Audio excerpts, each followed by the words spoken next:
Hi, welcome to This Leader. I'm your host, Claire Laughlin, and this is where we talk about the transformational, high-impact secrets and strategies that will make you an extraordinary leader.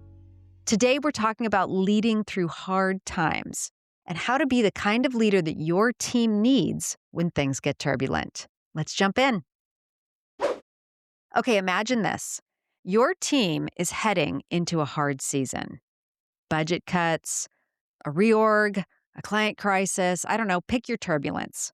And the leader in the room is reactive, stressed, climbing the walls, a little intense, snapping at people in their meetings, changing directions every other day, depending on how the morning went or how the last meeting went. Okay? How does that feel? How does that feel? Have you been on that team? Have you been in the presence of that person? I know I have. Now, I want you to imagine a different leader. Okay, same hard season though, whatever's going on, same turbulence. But this leader is calm, collected, consistent.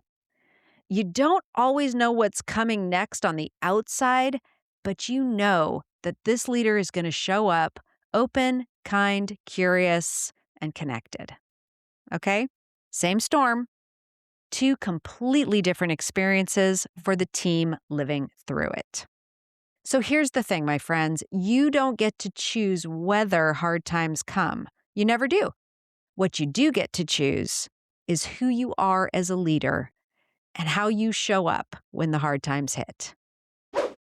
Okay, I want you to think about hard times less like a problem to solve and more like turbulence on a flight, right? We've all been on a flight, Full disclosure, I got to tell you, I really know nothing about flying a plane. Absolutely nothing. I went and looked up what pilots do in turbulence just to get a little background because I wanted to get this right. But what I found ended up being a much better metaphor than I expected. So let me just play this out with you. This will be fun. Turbulence, it isn't a sign that something is wrong with the plane. It's just weather. Okay? It happens on practically every flight. And here's the part that surprised me. The crew isn't up there wrestling with the controls. Well, that didn't surprise me that much, but pilots are really trained to do the opposite. The worst thing a pilot can do in turbulence is fight it, like overcorrect, yank the controls around and try to force the plane to be still, right? What they're trained to do instead is to stay steady, to let the aircraft do what it's built to do. And that's it. That's the whole episode today, right? I'm not going to talk about how to avoid turbulence today because you really can't. Turbulence comes from the outside. I mean, maybe you can minimize it with good planning or something, but what you do when you're in turbulence, that's what we're going to talk about today. And I think it comes down to 3 moves. All right, move number 1, my friends, is to steady your own hands. This happens before you ever say a word to your team, and it's all on the inside, right? Remember what I just said. The worst thing a pilot can do in turbulence is to fight it, to overcorrect, or to react to every bump. The plane is built to handle the rough air. What it needs from the pilot is steadiness, staying calm, all right? Not a wrestling match. Same with you, my friend. When things get hard and you go into overcorrect mode, like micromanaging, second guessing every decision, hovering over your team's shoulder, you're not adding stability here, my friend. You're adding turbulence. Your team should be built to handle the rough air too. And that's why, sidebar, if you're not having a rough time right now, I would say make sure that you're working on your team's cohesion and steadiness and the way you do things because you want that team to be ready to handle the turbulence when it does come, right? But so you imagine like your team is steady, they're competent, they're stable. Your job isn't to override that or overcorrect. It's to rely on it, to let the team do its work, the same way a pilot lets the aircraft do what it's built to do. If you're reactive, if your own stress is running the show, none of the other moves I'm about to give you are going to land because your team is going to feel your frazzled state before they ever hear your words. You don't have to be unshakable. I don't mean that. You just have to be very aware and don't overcorrect Trust the stability that's already sitting there on your team. Okay. Now, I've talked about stress and reactivity from several different angles on this podcast in past episodes. We've talked about the tools, the practice, whole toolkits for that. A recent episode was called Stop Feeding the Beast. We talked about that. I've talked about changes that happen in the brain with Lisa Riegelson around when we are confronted with change and other kinds of stress management, emotional contagion, etc.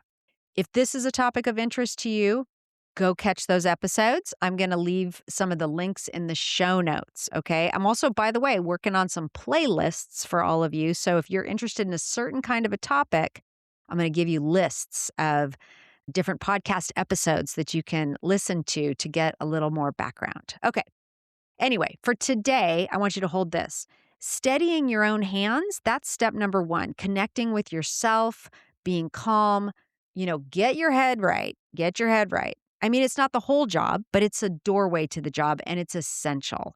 So do that first, and then we're going to talk about what happens next. Okay, move number 2, my friend, is to what I call climb to the balcony. Okay, we got to get a bigger perspective. Once your own hands are steady, got to climb up, get a bigger view. Okay, let's go back to our pilot for just a second.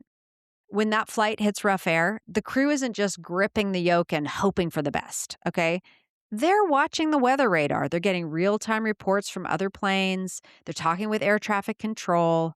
They're looking for smoother air. They're actively looking for the bigger picture. Where are things calm? How do we get there? All right. And here's where that metaphor, it's going to keep giving, right? Those reports from other pilots, for you, that's like checking in with other leaders.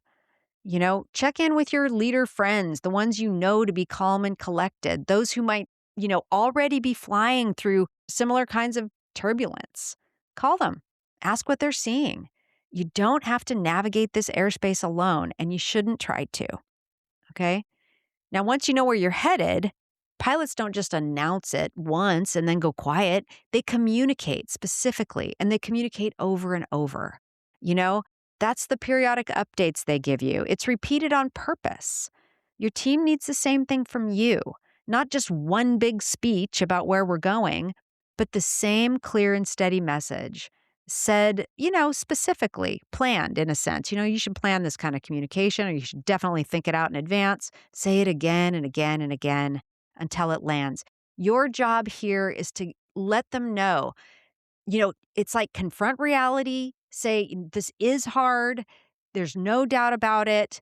And I believe in you, and we will make it through this.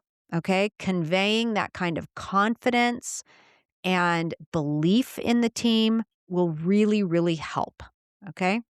So you want to talk about where you're going. What is the big vision? What are the principles? What are the steady things that you can rely on? Why it matters that you need to get through this and you need to keep your chin up and how we're going to behave with each other on the way. Okay, that third one is really, really important. How will we treat each other during the hard season?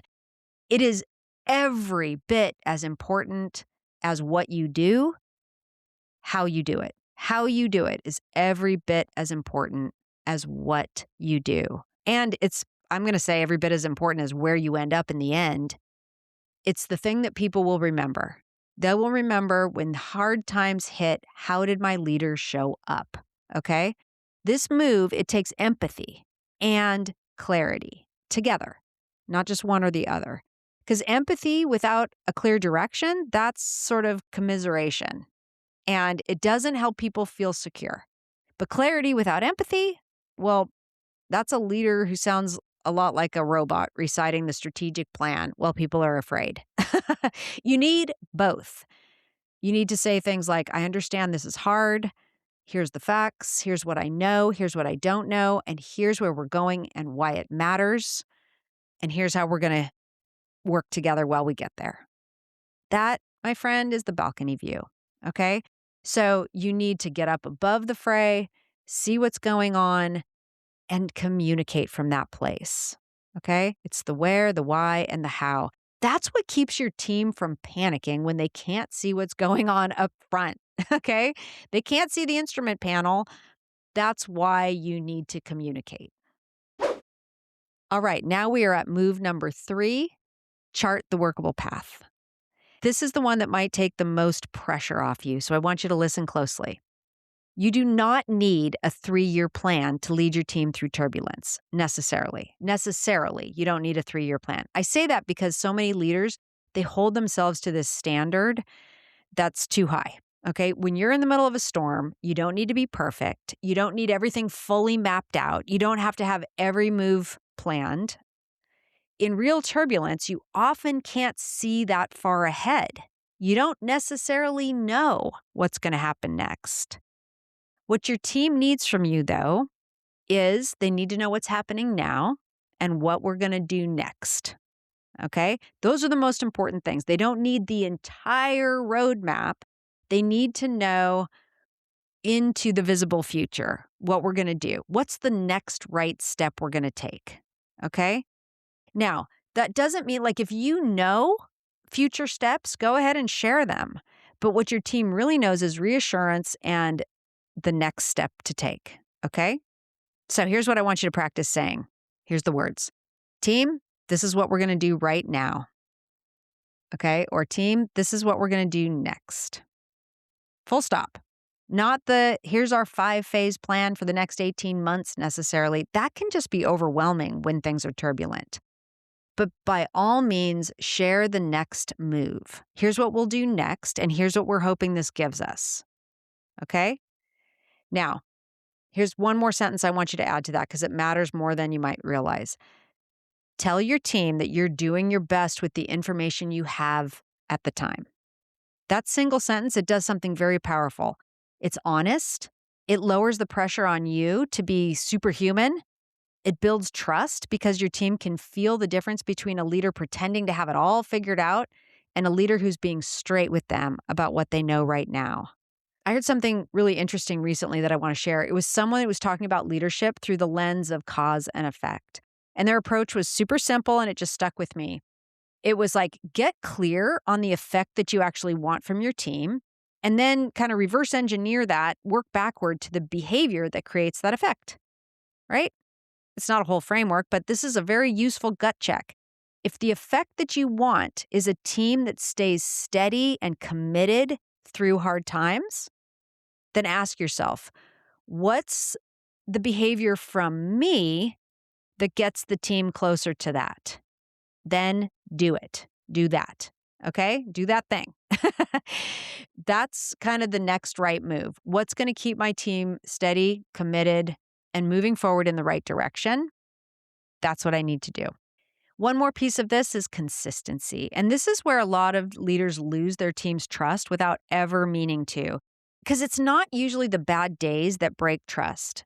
It's the leader who's calm and grounded most of the time and then occasionally flies off the handle, but thinks that it's fine because it's, quote, just now and then, for example.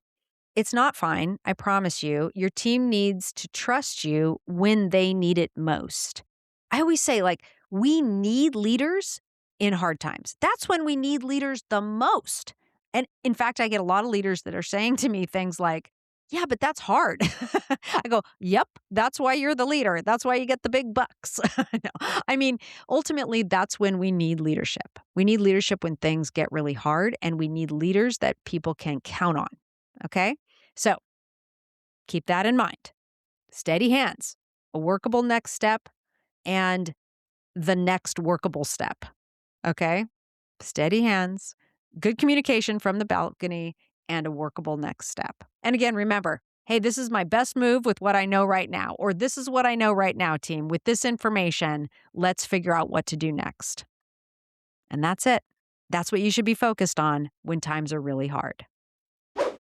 So let's go back to where we started. 2 teams, same turbulence, one with a reactive, intense leader, and one with a leader who's calm, collected, and consistent.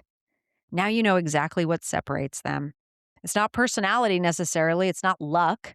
It's 3 moves and choice and intention. That's what it is. It's intention. Be steady. Find your inner calm. Climb to the balcony and look at the big picture and then chart the next workable step. Okay? You don't have to have the whole perfect plan. but be honest and take the next workable step. Any one of those, of course, on its own will help, but all three together, those are kind of the things that make the team say years later, like, I'll never forget how she led us through that. Now, I know some of you are thinking, Claire, that all sounds great, but I don't have anyone helping me figure out my next right move, and I hear that. Leadership can feel like a really lonely job, especially when things are hard. And, when you're the one that everyone is looking to. And that's why I built the Evolve Leadership Blueprint. It's a community. It's not just a course you take once. It's a coach in your pocket and a community of leaders all around you. So when things get turbulent, you're not white knuckling it all alone. You've got somewhere to bring your questions and get real support and feedback. So that's it for today, my friends. If today's episode helped you, please share it with another leader who could use it. And if you're ready for that kind of support in your corner, come join us inside Evolve. You'll find it at clairelaughlin.com/evolve, and I'll put the link in the show notes. Thanks for listening, and until next week, go lead the way.